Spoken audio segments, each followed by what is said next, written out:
Hi everyone, it's Milky, welcome back to my channel. So today's video will be sort of just chatty advice type video, I guess. Some of you might know, but I have a shop on Depop where I sell various things. If you're not familiar with the app, it's a selling platform. It's kind of like eBay, except you can't bid on things. I don't know, you can follow people and then see the things that they post on your feed. I've heard it compared to a cross between eBay and Instagram, but I think by this point most people know about Depop.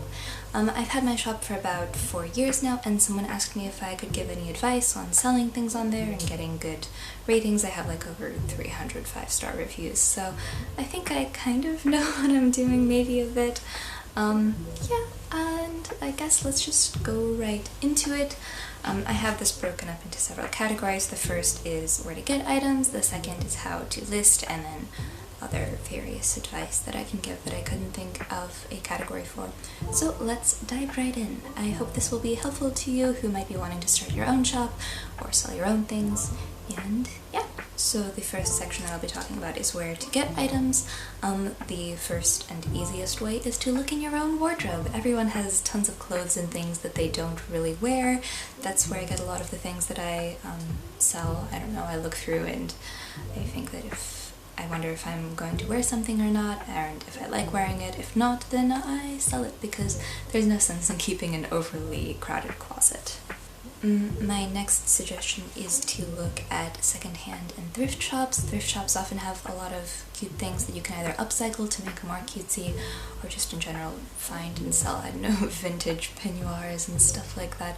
You can be surprised how many nice things you can find in thrift shops. And even if you find some basic pieces, you can always alter them, add things like bows or flowers. There's someone I follow on Depop who does that. I'll put her username somewhere because she does a lot of really cute upcycling, and so that's another option if you don't really have much in your closet that you want to part with, or that you have in general. Maybe you want to start saving up money, and so thrift shops are a good place to start.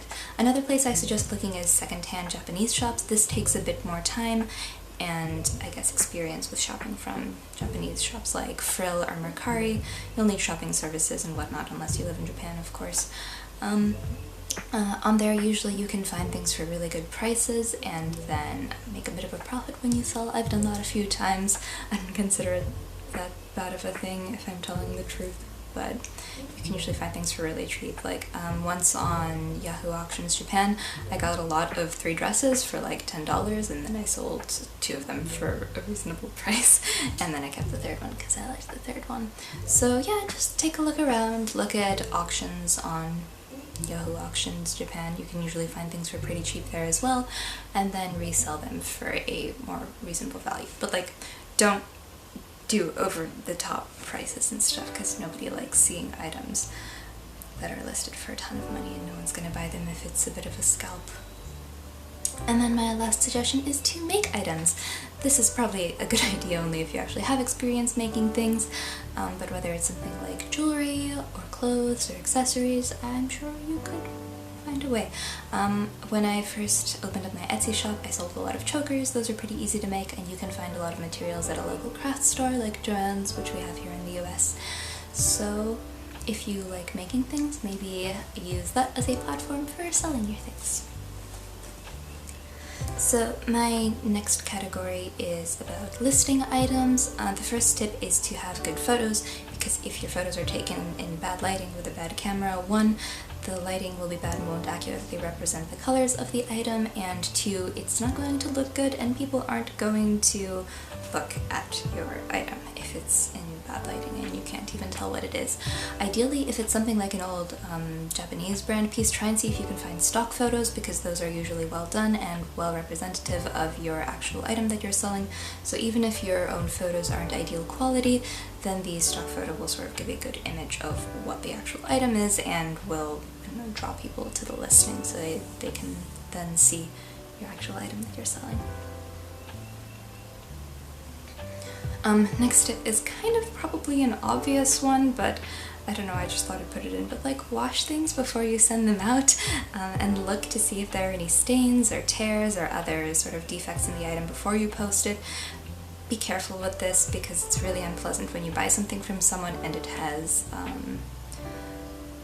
flaws that weren't mentioned previously, and that will not leave you a good rating, probably. So be careful about that, and yes, wash your things, make sure they don't have stains. If they do have some sort of small staining or rips, do mention that in the listing.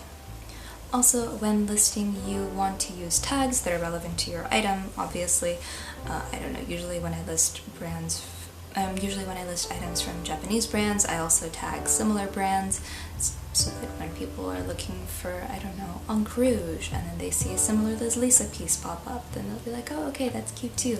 I mean, don't spam tags, obviously. Don't post, I don't know, some shorts from Forever 21 and then tag Liz Lisa, Lazy Oaf, etc. That's mostly a pet peeve of mine. I don't like when people do that, so yeah, I guess there is that. And then last couple of notes is to try and ship things out quickly. It's nice if you have cute shipping packages. That always makes me smile when people wrap things nicely, or like put in a cute note that says like, thank you for buying, etc.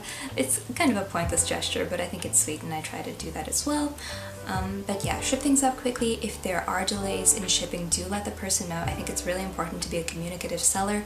If you're like not replying to messages quickly or not shipping things out in a timely manner, that doesn't bode well in your favor. People don't like that. They will leave a bad review and will write that. It's okay to not ship quickly. Like if something comes up, that's fine, but just do let the person know, because it's not nice to keep people waiting and wondering where their things are. And like when you say that you will ship something out one day and then it's a week later and then the person asks and you're like, oh yeah, I'll ship it today, then that's not very good, and I don't like when people do that. And then the last tip is to try and list things often. I mean, as often as you can, obviously, but it's good to be active so that your things pop up and you're a relevant seller. I guess that's all that I have to say on this subject. I'm not really sure if this will be a super informative video, because I think that a lot of these things are kind of obvious, but I suppose that it would be good to have them all in one place. And so thank you to the person who requested that I make this video. I hope this helped you, and that it helped others of you as well. As always, thank you so much for watching, and I hope you have a lovely, lovely day. Bye!